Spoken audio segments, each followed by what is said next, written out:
Alors, panique à bord, qu'est-ce qu'on fait si jamais on ne nous répond pas lorsqu'on envoie notre proposition commerciale? On a eu un échange avec notre prospect, il nous a dit OK, envoyez-moi quelque chose, etc. Généralement, à chaque fois, on va avoir quand même une interaction plus ou moins sympa, puisque si ça se conclut sur faire une proposition commerciale, tant mieux. Et après, silence radio, plus aucune nouvelle.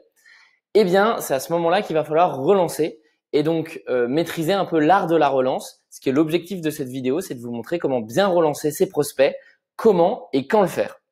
Alors, la première chose, c'est de comprendre qu'est-ce que ça veut dire bien relancer. Bien relancer, c'est tout simplement réussir à convertir un maximum de prospects qui sont hésitants en clients. Donc tout simplement pour faire en sorte que son chiffre d'affaires augmente et puis qu'on continue d'avoir des missions. Parce qu'il y a une proportion quand même de prospects qui vont vous demander de travailler avec vous, qui vont aussi demander des propositions commerciales à d'autres personnes, donc qui vont hésiter parce qu'ils auront plusieurs choix, qui vont vous demander une proposition commerciale alors qu'ils savent pas trop si c'est vraiment le bon moment pour eux, etc., etc. Ça va forcément arriver. Donc, le premier objectif de bien relancer, c'est de faire en sorte de convertir tous ces clients qui hésitent tous ces prospects qui hésitent en clients. Et ensuite, c'est de bien comprendre aussi que c'est très mauvais de laisser des pistes chaudes derrière soi. Pourquoi? Une piste chaude, c'est quoi? C'est un client à qui on envoie justement une proposition commerciale et puis au final, on a zéro réponse. Même pas un oui, même pas un non. C'est très mauvais et c'est pas très bon. Pourquoi? Parce que la première dimension, c'est que ça se trouve, ces clients-là vont revenir nous voir 2, 3, 4, 5, 6 semaines après ou même mois et nous dire « Ok, finalement, on veut travailler avec vous maintenant ». Sauf qu'en fait, vous avez continué de faire votre vie et vous avez plus de dispo, ce qui fait l'effet exact opposé de ce pourquoi on était venu vous chercher, c'est-à-dire vous êtes disponible, vous pouvez travailler pour nous. Là, vous dites oui, je peux, mais en fait, pas du tout dans les délais que je vous avais donnés, etc., etc., parce que je suis déjà pris. Donc finalement, ces prospects ne travailleront pas avec nous. Et puis ensuite, ça évite aussi de se voiler la face, parce que on va pas se mentir. En freelance, souvent, on se dit oui, j'ai envoyé plein de propositions commerciales, j'ai plein de pistes, ça y est, je suis bien. Sauf que les pistes, c'est pas avec ça qu'on va payer notre loyer. Donc, le fait d'avoir un oui ou un non va nous permettre de continuer d'avancer, de savoir si on va faire la mission oui ou non, et si on va dégager du chiffre d'affaires ou au contraire ne rien avoir, etc., etc. Donc, bien relancer, ça sert à ça. Ça sert à avoir une réponse si possible oui, mais sinon avoir un non, puisqu'un non vaut mieux que rien du tout. Alors, avant de relancer, plusieurs choses à bien comprendre. D'abord, il faut pas stresser, pas de réponse, pas de panique, c'est normal. La plupart des prospects, ils ont d'autres chantiers à gérer. Il y a quelques prospects qui viennent nous chercher pour des urgences. Si vous avez une spécialité pour les missions à faire dans l'urgence, alors on vient peut-être vous chercher pour ça. Donc là, en l'occurrence, on est censé vous répondre. Mais sinon, les prospects, ils ont plein d'autres choses à faire. Donc, quand vous n'avez pas de réponse dans les 3 jours qui suivent, c'est normal. La grande majorité des prospects, il faut les relancer ou alors attendre quelques jours avant d'avoir une réponse. C'est tout à fait normal. Donc, pas de panique. Ensuite, il faut bien comprendre que pour relancer, il faut trouver le meilleur canal. Ça dépend complètement du secteur et de votre client. Généralement, par défaut, c'est ce que j'ai mis en description là de cette slide. Les slides, encore une fois, je vous le rappelle, vous pouvez toutes les trouver pour chaque vidéo. Vous pouvez trouver les slides de support et les télécharger juste en dessous dans la description. Donc, le meilleur canal, enfin en tout cas le canal par défaut à privilégier, c'est l'email. Sauf que certains secteurs comme l'immobilier sont beaucoup plus habitués au téléphone. Donc, si ces clients-là, vous les avez eu uniquement au téléphone et c'est un secteur où vous commencez à le cerner un petit peu et c'est beaucoup par téléphone, eh bien dans ce cas, vous privilégiez la relance par téléphone. Donc vous n'écrivez pas d'email, vous allez voir, on vous a fait avec Pierre des templates de relance, mais dans ce cas, vous écrivez pas d'email ou de template de relance, vous appelez votre client tout simplement parce que par email, s'il ne les lit pas, vos relances ne serviront à rien. Donc dites-vous quel est le meilleur canal pour mon client et celui qui est privilégié dans le secteur aussi. Si vous n'en avez aucune idée, par défaut, c'est l'email. Et dans la grande majorité des cas, ça sera l'email. Ensuite, pas d'oppression. Attention à ne pas stresser son prospect en l'agressant dans tous les sens. Je discutais avec un projet qui est venu me voir pour que je l'accompagne un petit peu et ils me disent oui, on a relancé on n'avait pas de réponse hier, alors qu'ils l'ont envoyé le matin, et ils me disent on l'a relancé. Aujourd'hui via LinkedIn, on l'a appelé aussi ce soir, etc., etc. Je me dis mais c'est les malades quoi. Moi, j'ai pas eu le temps d'envoyer des réponses. Je réponds aux emails généralement 3 fois dans la semaine. Si j'ai pas envoyé de réponse et que la personne a cherché à me joindre 6 fois, je me dis ça va être un enfer. Je travaille pas avec ces personnes. Donc attention à ne pas mettre votre stress sur vos prospects. Aussi, de temps en temps, on est stressé parce qu'on se dit il me faut absolument la mission pour mon chiffre d'affaires, etc. Faites attention à ce que ça ne découle pas à travers vos relances. Sinon, ça donne plutôt une mauvaise impression et puis ça ne donne pas envie de travailler avec vous. Et ensuite, laissez toujours la porte ouverte. Je ne compte pas le nombre de prospects qui ne répondent jamais et de personnes qui me disent mais je n'ai jamais eu de réponse malgré mes relances. Ça arrive. Il y a des gens qui sont mal polis, on le sait. Mais laissez la porte ouverte. Pourquoi laisser la porte ouverte? Parce que ça se trouve, une future collaboration sera possible. Vous ne savez pas, votre client ou votre prospect rencontre peut-être une situation difficile. Voilà, il n'a pas la tête finalement, il s'est passé quelque chose, il n'a pas la tête à travailler avec vous pour l'instant ou à travailler avec n'importe quel autre freelance. Donc, on n'envoie jamais un email pour dire « vous auriez pu me répondre, c'est mal poli, allez vous faire voir ». On laisse toujours la porte ouverte non seulement pour ce client, mais aussi pour son réseau à ce client. Parce que ça se trouve, il va nous envoyer du monde plus tard chez nous. Et donc, si on lui dit d'aller se faire voir, eh bien, il nous enverra jamais personne. Si au contraire, on lui dit voilà, on aurait bien aimé une réponse, mais on comprend qu'il peut se passer certaines choses et voilà, on lui souhaite tout le meilleur pour la suite, eh ben, il pensera toujours à nous. Lorsque quelqu'un aura besoin de nos services, il pourra éventuellement mettre en relation. Ou sinon, quand ça sera le bon moment pour ce prospect, il viendra nous revoir. Alors, l'idée, c'est de faire 3 relances. Maintenant, on entre dans le vif du sujet. La première relance, on l'a nommée avec Pierre la reco, c'est-à-dire la recommandation. Quand est-ce qu'on l'envoie? On l'envoie la semaine suivant l'envoi de la proposition commerciale. C'est-à-dire qu'on a envoyé notre proposition commerciale et si on n'a pas eu de réponse une semaine plus tard, on envoie cette première relance. Pourquoi est-ce qu'on envoie cette relance? Il faut bien comprendre qu'une bonne relance, c'est pas « Hey, est-ce que vous avez vu mon premier email ?» Non, ce n'est pas que ça. Pourquoi est-ce qu'on l'envoie? On l'envoie pour rassurer notre prospect sur notre capacité à réussir. Ok? À réussir la mission, pourquoi le prospect est venu nous chercher. Qu'est-ce qu'on met dans cette relance? On demande si la personne a eu le temps de voir l'email, bien entendu. Ensuite, on va mettre des avis, des témoignages qu'on a reçus précédemment sur le même type de mission. Pourquoi? Pour rassurer le client, que ce client n'est pas à lui-même aller sur notre site internet, notre LinkedIn, etc. et se dire est-ce que le freelance qui m'a envoyé la proposition commerciale est digne de confiance? On va lui ramener l'info et puis ensuite, on propose éventuellement au client si on a fait une étude de cas ou si on a un témoignage un peu plus long, d'aller le voir pour le rassurer encore une fois. Donc, qu'est-ce que ça donne? Tous ces templates, là, ils sont en petit parce que si on les met plus gros, ça ne rentre pas sur la slide. Ils sont juste en dessous dans la description. Vous pouvez les copier-coller. Vous pouvez télécharger les slides aussi, les prendre à partir des slides. Bref, l'idée, encore une fois, c'est que là, on vous a rédigé un template d'email que vous pouvez prendre. Vous avez juste, comme d'habitude, ce qui est entre crochets à changer. Vous pouvez aussi vous en inspirer pour créer vos propres relances vous-même. L'idée là-dedans, c'est bien ce que je vous disais, c'est non seulement on fait une relance pour est-ce que tu as bien vu la proposition que je t'ai envoyée, mais aussi ne pas juste envoyer ça, rassurer le prospect pour lui dire regarde, tu n'es pas la première personne à qui je m'adresse, pour qui je vais éventuellement travailler. J'ai déjà fait des missions de ce type-là et ça a fonctionné. Voici où tu peux trouver les articles d'études de cas ou les témoignages. La deuxième relance, donc si suite à cet email, on n'a toujours pas de réponse. La deuxième relance, ça va être une relance de conseil. C'est-à-dire qu'on va transmettre des conseils. Quand est-ce qu'on l'envoie? 7 jours après la première relance, ce qui nous amène à 15 jours depuis l'envoi de la proposition commerciale sans réponse. Pourquoi est-ce qu'on l'envoie?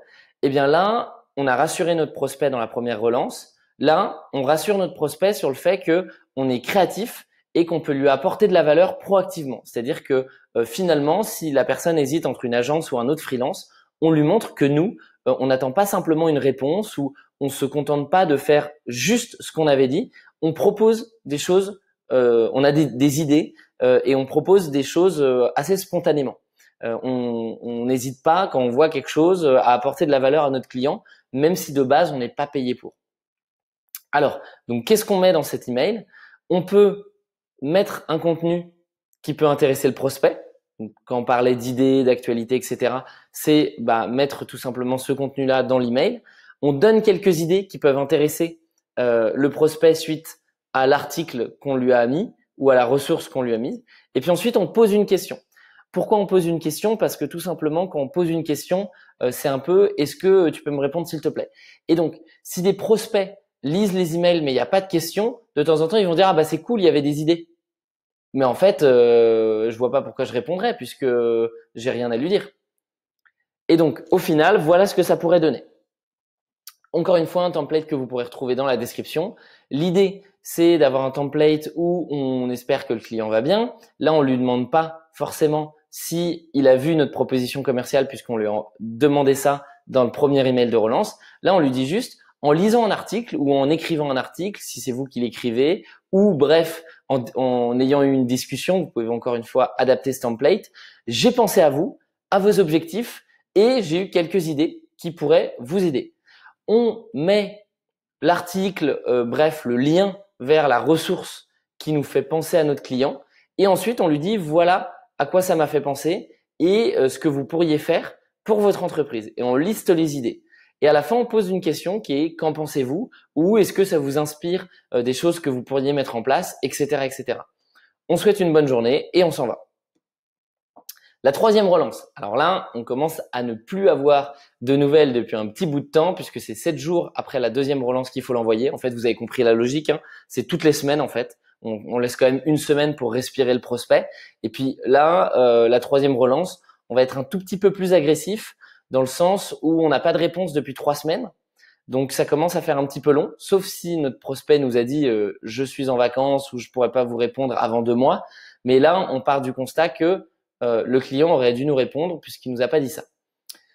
Pourquoi est-ce qu'on l'envoie? Eh bien là, on l'envoie pour dire à son prospect je vous ai fait une proposition, mais vous pouvez passer à côté parce que moi, je suis aussi demandé et finalement, voilà, j'ai posé une option avec vous puisque vous m'avez demandé, mais j'ai d'autres opportunités qui arrivent. Donc finalement, si vous me répondez pas, je vais les prendre et nous, on pourra plus travailler ensemble. Alors, qu'est-ce qu'on fait? On annonce que ces disponibilités diminuent. Donc, on en a moins et que ça va être plus compliqué de travailler avec notre client s'il ne nous donne pas une réponse très rapidement. Ensuite, on n'hésite pas à faire ce qu'on appelle du name dropping, c'est-à-dire à donner le nom de une ou deux entreprises clientes qui veulent travailler avec nous, alors des prospects qui veulent travailler avec nous, histoire de aussi crédibiliser notre discours. Et puis, on demande si le client est toujours intéressé et qu'on est disponible pour en discuter au téléphone. Voilà ce que ça pourrait donner. Encore une fois, un template que vous pourrez retrouver. Et là, l'idée, c'est de dire, voilà, mon agenda se remplit rapidement. Je viens d'accepter un nouveau contrat pour tel nom d'entreprise ou tel nom d'entreprise. Avant de m'engager avec eux, j'ai besoin de savoir si vous souhaitez que l'on poursuive notre collaboration ou non. Voilà. Avant de dégager du temps pour travailler avec eux à temps plein ou que ça me prenne beaucoup de disponibilité, dites-moi si vous avez toujours besoin de moi, parce que si ce n'est pas le cas, dans ce cas, je ne serai plus disponible et j'irai travailler avec ces entreprises. Et en fait, on n'y pense pas, mais souvent en freelance, on a plusieurs clients en parallèle et c'est bien de le rappeler pour que la personne se dise oui, c'est pas mon employé ou mon freelance qui est dispo quand je le veux. Non, ce freelance-là, il est aussi demandé. Et donc, si moi, je ne saisis pas l'opportunité, je pourrais passer à côté de travailler avec lui. L'idée, encore une fois, c'est de poser une question pour essayer d'avoir une réponse à la fin de l'email et de faire un email qui reste assez court. Voilà. Alors, là, ça fait trois relances. Vous pouvez éventuellement en rajouter une quatrième, un peu ce dont je parlais au tout début, c'est-à-dire votre client ne vous a jamais répondu. Au bout de 2 mois, vous envoyez un petit email pour dire que vous auriez bien aimé avoir une réponse, que vous souhaitez tout le meilleur au client et que vous lui dites peut-être un de ces jours. Pas plus agressif, encore une fois, on laisse la porte ouverte. Une petite technique pour savoir si vos emails sont lus ou pas. Parce que ça, c'est quand même stratégiquement intéressant. C'est-à-dire que si vous voyez que votre client lit tous vos emails, là, vous pouvez vous dire, ok, c'est qu'il y a un petit problème. Pourquoi est-ce qu'il me répond pas? Je peux prendre le téléphone, par exemple. Parce que je vois qu'il ouvre mes emails, donc il sait qui je suis, il a pris les informations. Si je l'appelle, il va pas se dire mais ça sort d'où? Et donc, pour savoir si vos emails sont lus, si vous êtes sur Gmail, ce que je vous recommande grandement, eh bien, vous pouvez installer une extension qui s'appelle Streak. Et alors, Streak, je vous ai mis le lien juste ici, je vous mettrai le lien dans la description aussi. C'est une extension Gmail qui permet d'avoir un CRM, donc quelque chose qui permet de faire un suivi client via Gmail, mais ça permet surtout une petite option très intéressante de voir si nos clients ont lu ou pas, enfin nos prospects plutôt, nos futurs clients, ont lu ou pas nos emails, nos relances et même notre email de base, notre proposition commerciale. Et donc, vous n'avez qu'à aller sur Streak, le lien je vous l'ai mis. Vous allez avoir un petit lien pour dire installer pour Gmail. Moi, je l'ai déjà installé. Je vais vous montrer à quoi ça ressemble juste après. L'idée, c'est ici, si vous envoyez une proposition commerciale, hop là.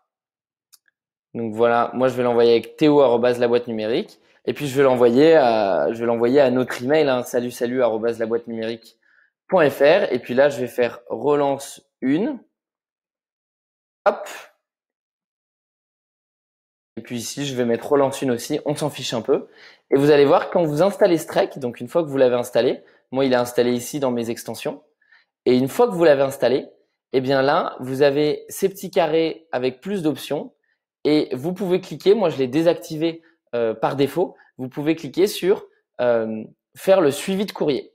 Donc vous allez envoyer votre email une fois que vous avez fait votre relance, il faut juste que je bouge ça. Vous envoyez votre email. Et une fois que votre email est envoyé, dans Gmail, vous allez avoir l'option, vous allez dans tous les emails suivis. Et là, vous voyez, le dernier email que j'ai envoyé, c'est relance 1. Si je clique dessus, là, je vois que ça n'a pas été vu. Aucune vue, envoyée donc il y a quelques secondes, 0 vue totale. Et donc là, lorsque votre message, votre email sera vu, ça mettra vu. Donc déjà, vous pourrez se dire, OK, mon prospect a vu l'email et ça vous mettra le nombre de vues totales. Donc, c'est des petites informations mais intéressantes aussi.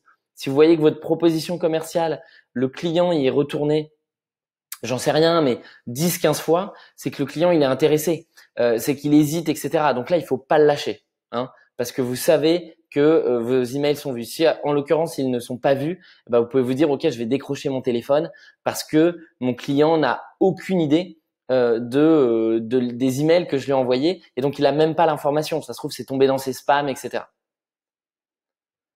Voilà pour Streak et la petite démo. Donc maintenant, par où est-ce que vous commencez? Je vous conseille chaudement d'installer Streak si ce n'est pas déjà fait.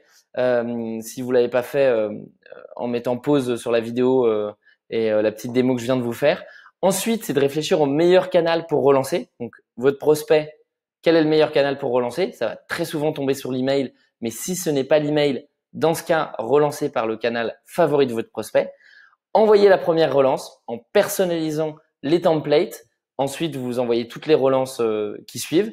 Et puis surtout, ne lâchez rien, hein, parce que c'est prouvé que la plupart des gens répondent au bout de plusieurs relances et pas que dans le domaine du freelancing. Donc, ne lâchez rien, restez toujours là. C'est souvent la persévérance qui paye et aussi pendant les relances, ne vous démoralisez pas. Vous allez finir par avoir des réponses. On a créé ces templates pour ça. On les utilise nous-mêmes aussi. Ils fonctionnent. Donc voilà, faites tout votre possible pour montrer à votre client que vous êtes disponible pour lui, que vous êtes la meilleure personne pour réaliser la mission, que s'il y a une ombre d'hésitation, essayez de faire en sorte qu'elle n'existe plus. Et puis ensuite, ne lâchez rien. Et si vous n'avez toujours pas de réponse, ça arrive. Et bien dans ce cas, on passe au suivant.